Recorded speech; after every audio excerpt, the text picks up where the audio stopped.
Hey, good morning, everyone, or it's technically afternoon, I guess. Sorry to move it up and screw up the schedule a little, but we've got a couple events this afternoon, so I gotta get through this, get some questions, and then gotta move on. But we've got two more on-camera briefings the rest of the week. So this morning, the president just wrapped up, or is continuing to. I know some of the pool just left, but the president is currently hosting an opioid and drug abuse listening session with senior administration officials, governors, experts in the psychology of drug addiction, recovery awareness advocates, and others who've been affected by the opioid crisis. Drug abuse has crippled communities across this nation.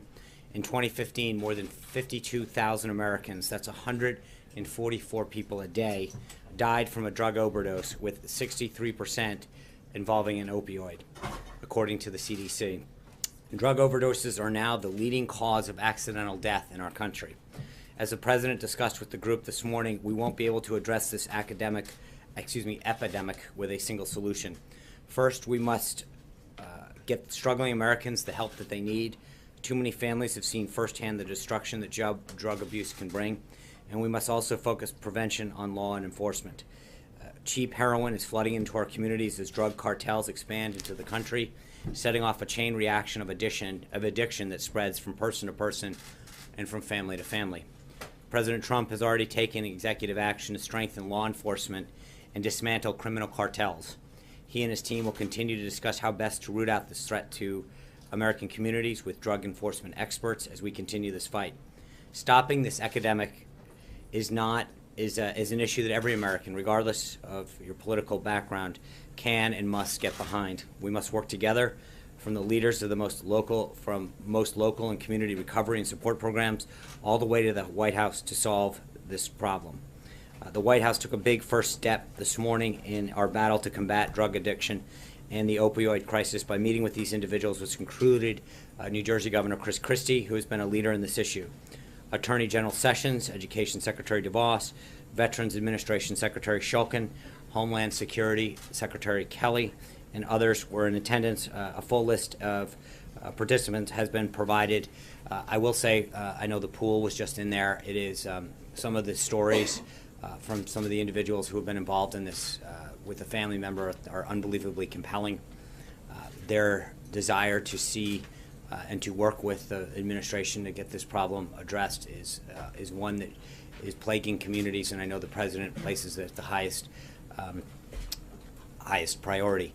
There was a mention by the acting administrator of the DEA that they have a program where twice a year they gather unwanted drugs. Last year they gathered over 1 million pounds of unwanted drugs. There's 5,000 sites in which people across America can drop off stuff in their medicine cabinet that is no longer used to get it out of their house. The next drop-off will be on April 29th, and I think the DEA will be putting out more information. But when you see some of the action that was taking place in this report, it is truly a call to arms for a crisis that is plaguing our country. This afternoon, the president will drop by the Women's Empowerment Panel that the White House is hosting, led by Florida Attorney General Pam Bondi, Education Secretary Betsy DeVos, Small Business Administrator Linda McMahon, U.S. Ambassador to the United Nations Nikki Haley, Senators for Medicare and Medicaid Services Seema Verma, who will all speak about the unique challenges that women and young girls face today.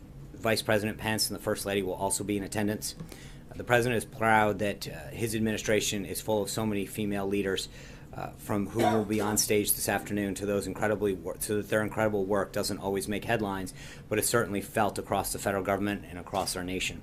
Women's History Month is coming to an end, but the Trump administration is committed to empowering women in the workplace. The work that we started this month will not end at the end of this month, but will continue. The president made women's empowerment a priority throughout the campaign, speaking out on affordable child care and paid family leave, investing in women's health, and the barriers faced by female entrepreneurs and business owners. In February, he and Prime Minister Trudeau from Canada launched the United States-Canada Council for Advancement of Women Entrepreneurs. This month, the First Lady hosted an event for International Women's Day in the East Wing. CMS Administrator Verma hosted a panel on women in healthcare. His daughter Ivanka held a roundtable with women business owners with SBA Administrator McMahon, as well as other roundtable with Latina business owners. And just earlier today, the First Lady joined the Undersecretary of State for Political Affairs, Tom Shannon, to present the 2017 Secretary of State's International Women of Courage Award at the State Department. The President believes, as the First Lady said this morning, quote, "Wherever women are diminished, the entire world is diminished with them. However, wherever women are empowered, towns, villages, schools, and economies are empowered, and together we're all made stronger." The Trump administration will continue to work to ensure that the American economy is a place where women can work and thrive. Later this evening, the Vice President will participate in the swearing-in of David Friedman as the next ambassador to Israel. The President is glad that Ambassador Friedman will be officially on board as we strive for a lasting peace in the Middle East. Mr. Friedman's strong relationships in Israel will be a tremendous asset to the President in furthering that mission. Finally, I want to speak about Judge Gorsuch and the blatantly political obstruction of his nomination to the Supreme Court by Senate Democrats. Yesterday, the Senate Majority Leader Mitch McConnell said that next Friday, the Senate will vote to confirm Neil Gorsuch to the Supreme Court. We welcome this news. Unfortunately, Senate Democrats have begun justifying their opposition to Judge Gorsuch by claiming a 60-vote standard for his confirmation. That standard doesn't exist, and these claims continue to be false. A party-line filibuster by the Senate minority is not a fair up or down vote. You don't have to look further than the voices of many of these same Democrats to see why. In 2013, Senator Tom Udall said, and I quote in full, "Some of us may disagree with Justice Scalia on judicial philosophy, but he was a qualified nominee. He received an up or down vote, and he was unanimously confirmed. Likewise," he said, "Judge Ruth Bader Ginsburg was considered a liberal, the former ACLU general counsel. Many on the other side may have disagreed with her views, but there was no filibuster. She was confirmed by a vote of 96-3, end quote. He added, quote, "A minority in the Senate should not be able to block qualified nominees," end quote. We could not agree more with Senator Udall. Unfortunately, he has now adopted a new party line of obstruction in blocking a fair up or down vote on the confirmation of Judge Gorsuch. It's both sad and unfortunate, and we encourage all senators from both parties to fairly evaluate the judge's eminent qualifications and grant him an up or down vote. With that, we're glad to take your questions. April. Well, thank you, Sean. How are you today? I'm fine, and how are you? Fantastic. Well, Sean, going back to some issues that are in the news, Nunes is not going to recuse himself. In the midst of all of this back and forth, what does the White House say about that? Well, April, the White House, as I think I mentioned this yesterday, I mean, he's conducting an investigation. He is the elected or appointed, I can't remember how they do HPSI over there, but appointed and confirmed or however but by his colleagues in the House and the Speaker. He is the chairman. He's conducting an investigation. It is up to the House of Representatives and the Speaker and the members of the House Republican Conference to determine. But I mean, there's nothing that I see that is problematic in him conducting an investigation that we asked both the House and Senate Intelligence Committees. What are the conversations the President is having with Paul Ryan about this? Because many, to include Dems and Republicans, are talking about what looks like impropriety in the Intel chief's handling of this so far, particularly as there's not a hearing right now. Well, I would take issue with I think you're right that there may appear to be certain things, but I don't think there's any actual proof or sustaining allegation about anything that's done. Again, I mentioned this yesterday. If you look at what Chairman Nunes has done, he has met with people who are cleared to discuss classified information regarding a review that he is conducting. That's how it's supposed to work. And again, I understand that when things are leaked out in the media, that somehow that is a standard that's acceptable, but when two people who are cleared to discuss classified information, or three or however many, discuss classified information, somehow that's wrong because it's not being leaked. He is conducting a review, which we have supported on both sides of the chambers, and I think that they should do this. But I think to start to prejudge where this thing is going, we have been supportive of it, as you know, and I think that let's let that process bear itself out and see what happens. I will tell you that I've seen reports in the media that the NSA has documents that they are supposedly trying to get to the House Intelligence Committee that have been requested. We think that's a great thing, if that's in fact what's happening.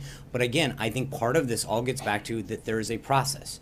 And I get that sometimes it's frustrating to us. I believe that we want this over as much as I think some of you, but we recognize that there's a process that has to take place. And that process is taking place. The chairman and the House Intelligence, and I know that Senator Burr and Senator Warner are talking about the process that they're going to go on the Senate side.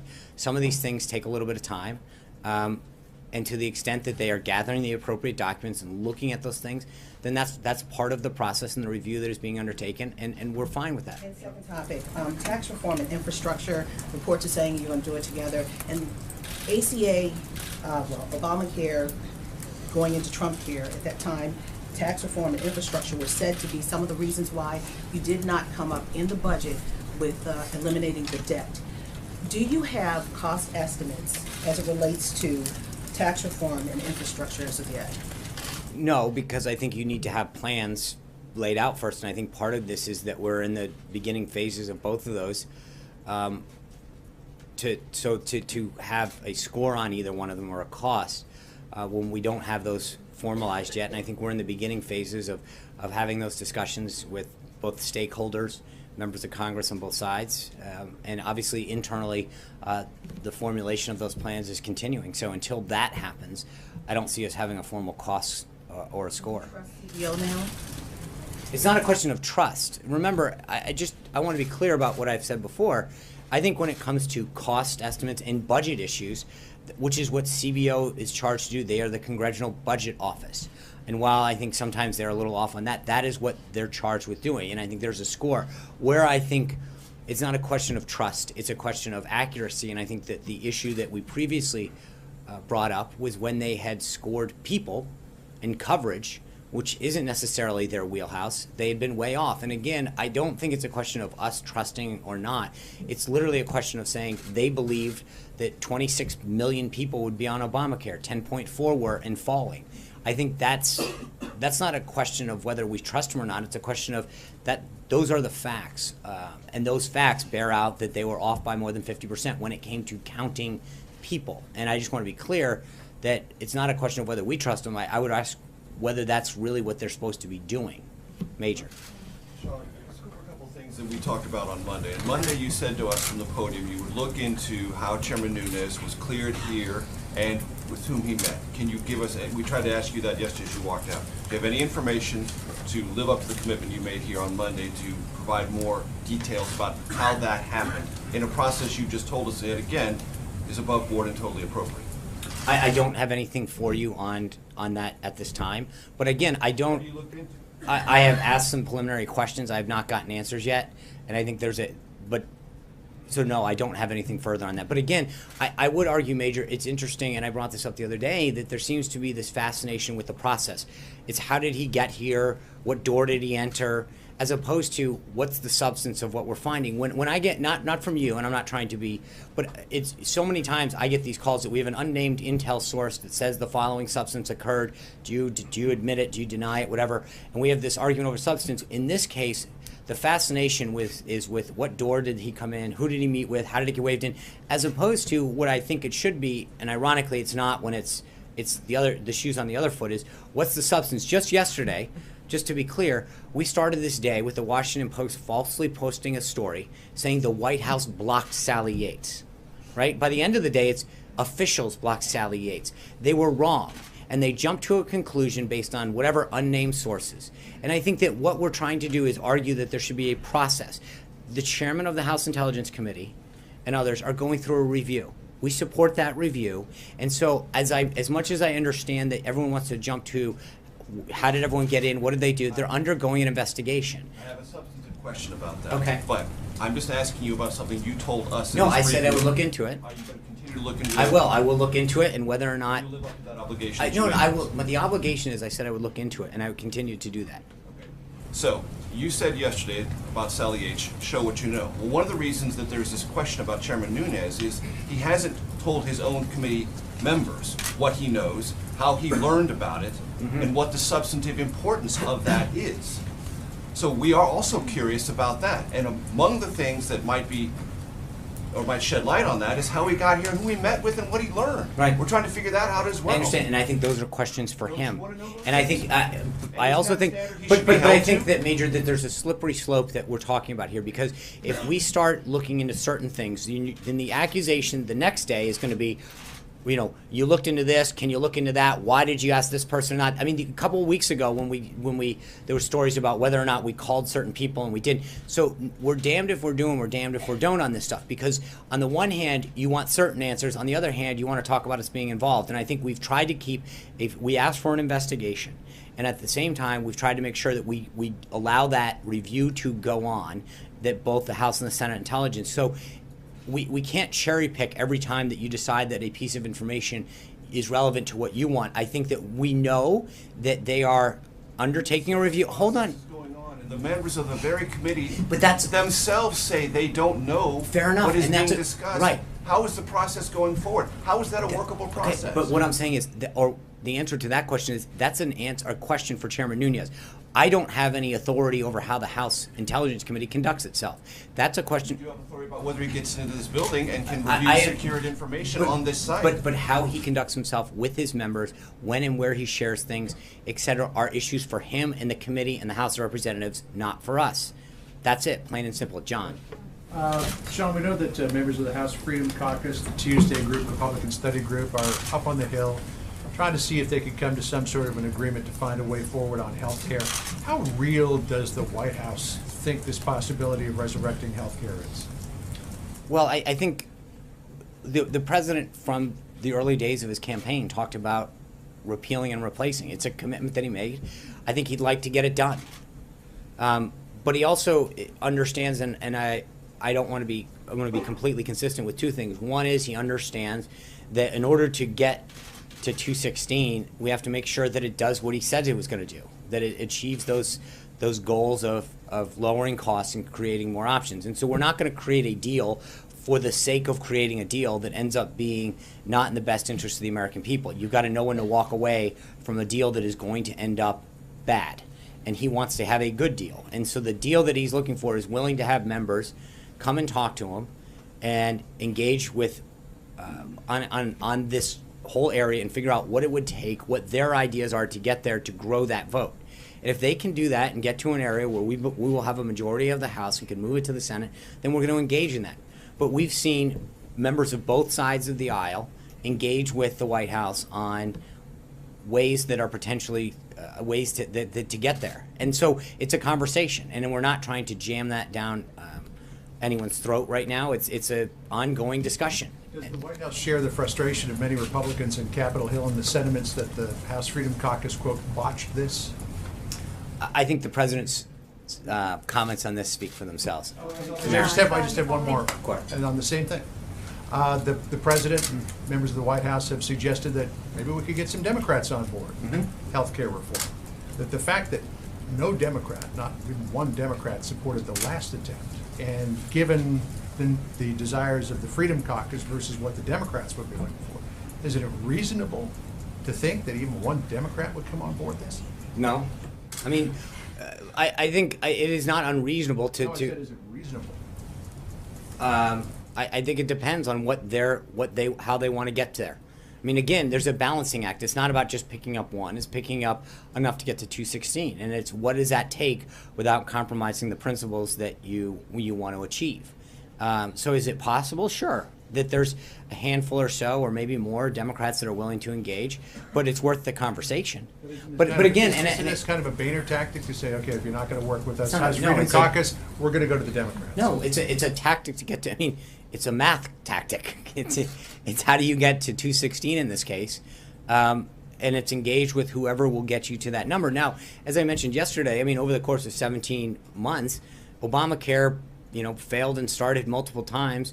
It went off on multiple different tracks, including single payer, until it finally came back, and ultimately, upon Scott Brown's election, they jammed it through and did it so quick to make sure that the Secretary of Human Services, but I get it. And so we're 21 days into this process, 22 probably today.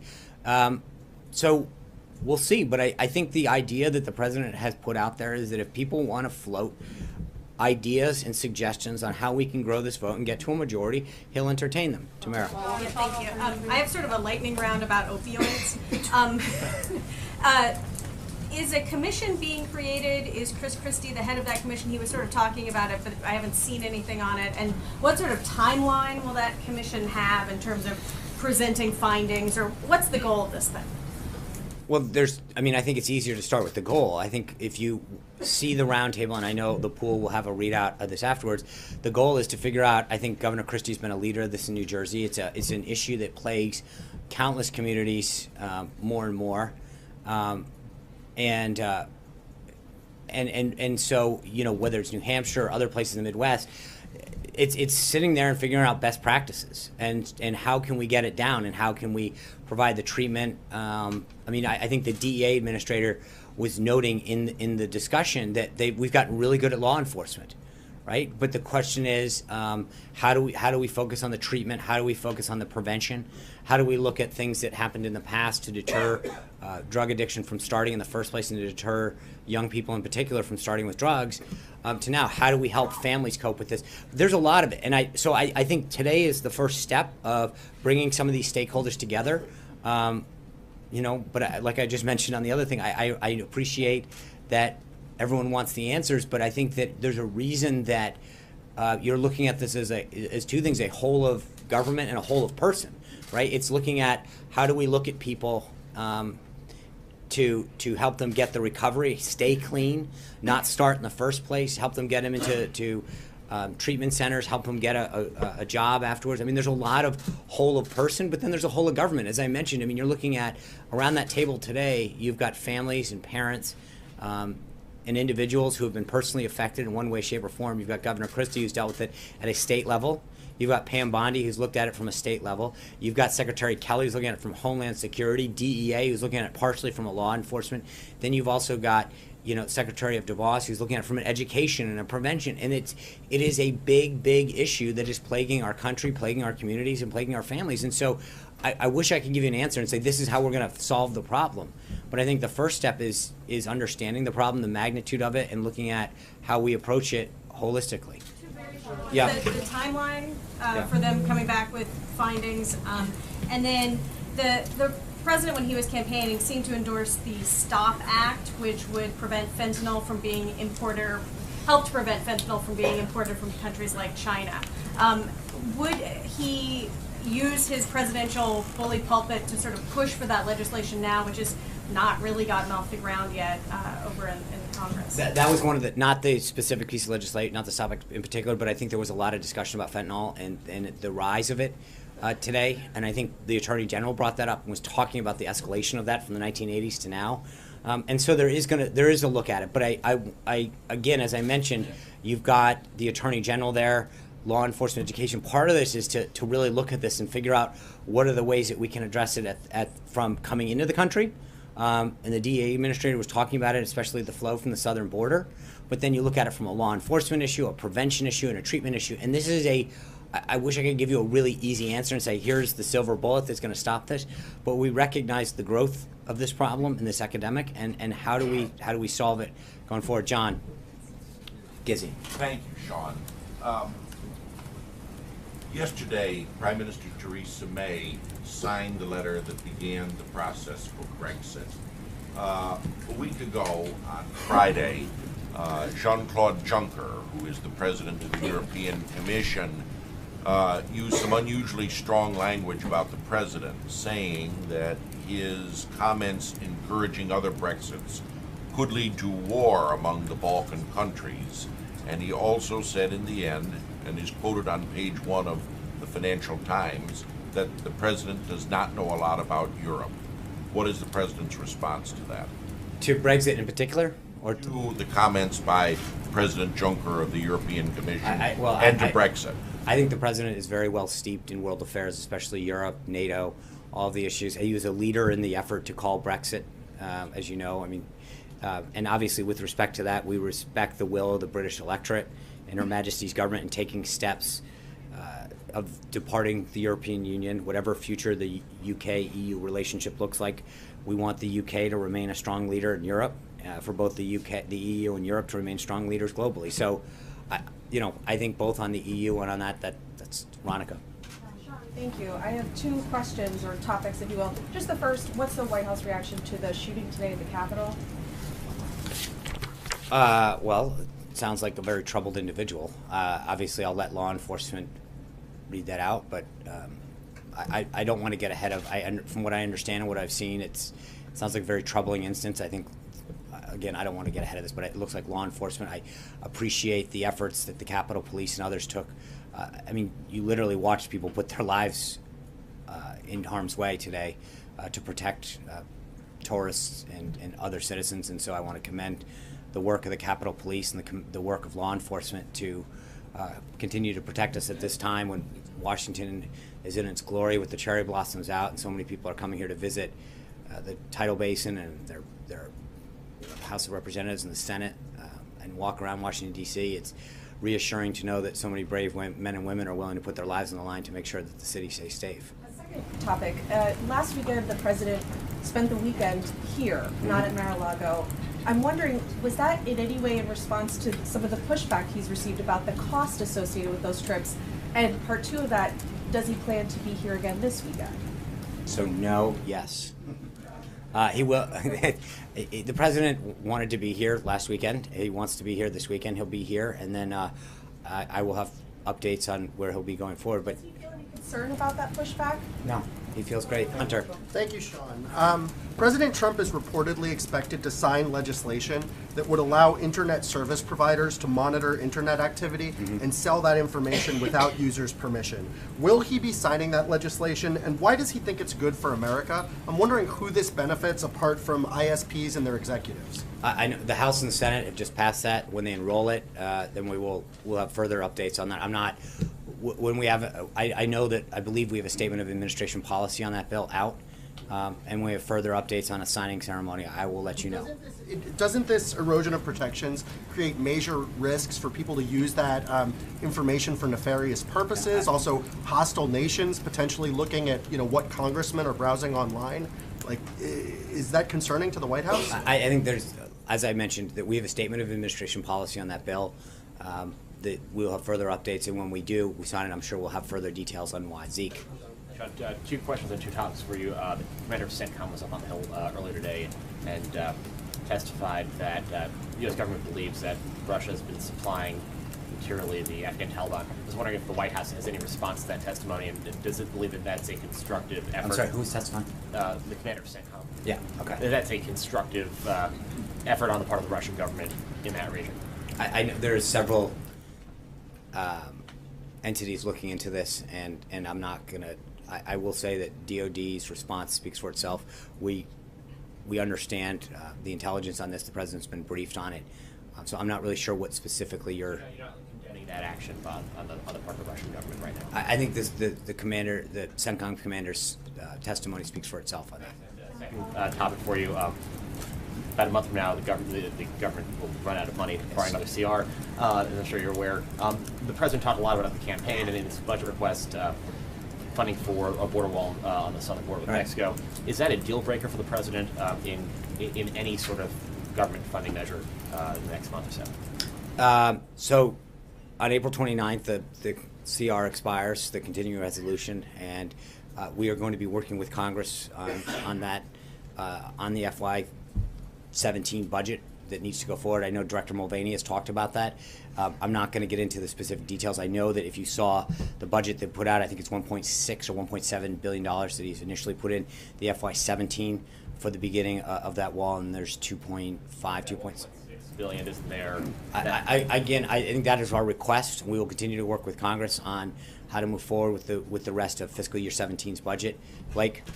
Thanks, Sean. Let me pick up where John left off on healthcare. The president here last night, speaking to senators, said, quoting here, "I know that we're all going to make a deal on healthcare that is such an easy one. I have no doubt that it's going to happen very quickly." What is the renewed sense of optimism, and what exactly is very quickly? Well, I think there's a little bit of sound that needs to go with that. I think he was having a little bit of fun with some previous comments that have been made with respect to how easy it would be to get health care. But there is a renewed sense because I think you know, the comments and the calls that the president has gotten, as well as the vice president and other members of the senior team that have come in and said, we believe that there is a path forward. We have some ideas. We'd like to talk to you about that. I know I've seen some of the reports that have been put out regarding some of the individual members of the Senate and the House that have been up here meeting with our team. And I think there's a lot of people who have some ideas about how to move forward.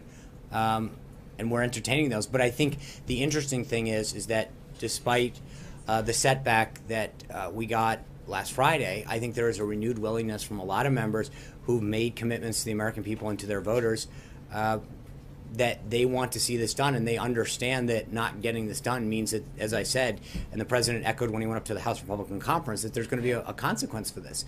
People need to be taken at their word. There's a lot of members that made a commitment to their voters, to their constituents, that they were going to get something done on this and repeal and replace it and address the healthcare situation, and that hasn't gotten done. And I think that's a concern for them. And let me ask you real quickly, you say that you embrace the House Intelligence Committee review of all of this.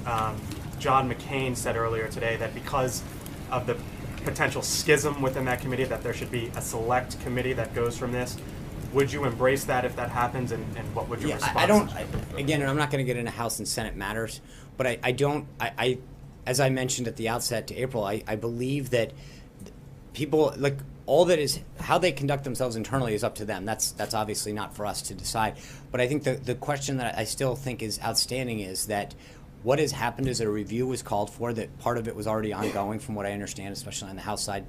And the chairman of that committee has gone and sought information and individuals who believed that information to further the review. I'm really not sure how that's anything other than what you're supposed to do. And I think that is consistent with what he's talked about. Dave Boyer. Sean, thanks. Two questions. You mentioned Senator Udall opposing the Gorsuch nomination. He was here at that party last night. Did the president try to work with the room with him and other Democrats about the nomination last night? I know he and the First Lady and others spoke to a variety of senators. I wasn't keeping tabs on everybody that he spoke to, but I do know that he had an opportunity to speak to a lot of different senators, and he's talked to a lot on the phone. So I don't know about Senator Udall himself. And secondly, 2/3 of the Democratic senators did not attend the party last night. Did that disappoint the president? I think we were excited to see the 1/3 that did. I know Senator Schumer was there, Senator Durbin. There were a lot of folks. And again, I think that I'm sure the president will continue to do things like this. It was an amazing opportunity to have a moment sort of free of politics and to enjoy some collegial moments with each other in the White House and listen to some of the United States and Marine Corps bands play some amazing music. And bring people together. And I think the president's talked about this. You know, he's mentioned this a bunch of times, that there used to be a time when you could sit down and share a meal together, and I think that's what he's been trying to do, is bring groups back in and at least just have a conversation and get to that human side a little bit. And so yesterday was a good start, I think. Jonathan. Hey, Sean, the president's got in his inbox a letter from Senate Democrats, and they say, the Democrats say they are ready and willing to work with the president on improving Obamacare. They just have a couple of conditions. First, the president has to abandon his efforts to completely repeal the law and rescind the executive order. This letter is signed by the vast majority of the Democrats in the U.S. Senate. What does the president say? I think, as the president's noted, we're willing to engage with people. I think they understand his principles. We need to repeal the law and replace it with something better. I understand. But they're saying they want you to take full repeal off I understand what I've seen parts of the letter, and I know that 40 of them saw that. And I think what we need to do is figure out who wants to engage in a constructive conversation. I understand what they want, but again, it's not just a one-way street. I think the president has made very clear what he wants to do, and I think that to the extent that some of them want to have a conversation, we have a 52-seat majority in the Senate. If there are individuals in there that want to have a constructive conversation achieving the goals, we can do it. But I think they also need to understand the president's red lines. But they say as a first step they want him to repeal that executive order. That's something he is willing to do. I think the president's committed to making sure that he continues to go down the path that he's gone down, and there are ways that if they want to join him, that they can. And I think there are some areas that they may want to engage with him on that we've seen so far. And so, look, I understand they have a right to put out a letter and draw their lines in the sand, but I think the president's committed to doing going down the path he is. And obviously, first step is to get to 216 in the House and then address the concerns in the Senate. But he's continued to have conversations with the Senate, and I think that as Obamacare continues to struggle, which it is, the premiums continue to go up and up. I think the question is, will those 40 people understand that they are the ones who are going to be responsible for owning the current policies that are making so many Americans struggle? But Jim. just to clarify, was he joking when he said that making a deal on healthcare would be an easy one? I think if you watch the tape, it was a lighthearted moment, Jonathan, and so he was having He a little. doesn't think it's easy to No, get a he good was. deal on Yeah, healthcare. no. Watch. He was having a fun time with the senators there. Jim. The other thing that the president said last night was our soldiers are fighting like never before in Iraq. But as you know, Sean, U.S. Troops there are in a support role, an advise and assist role.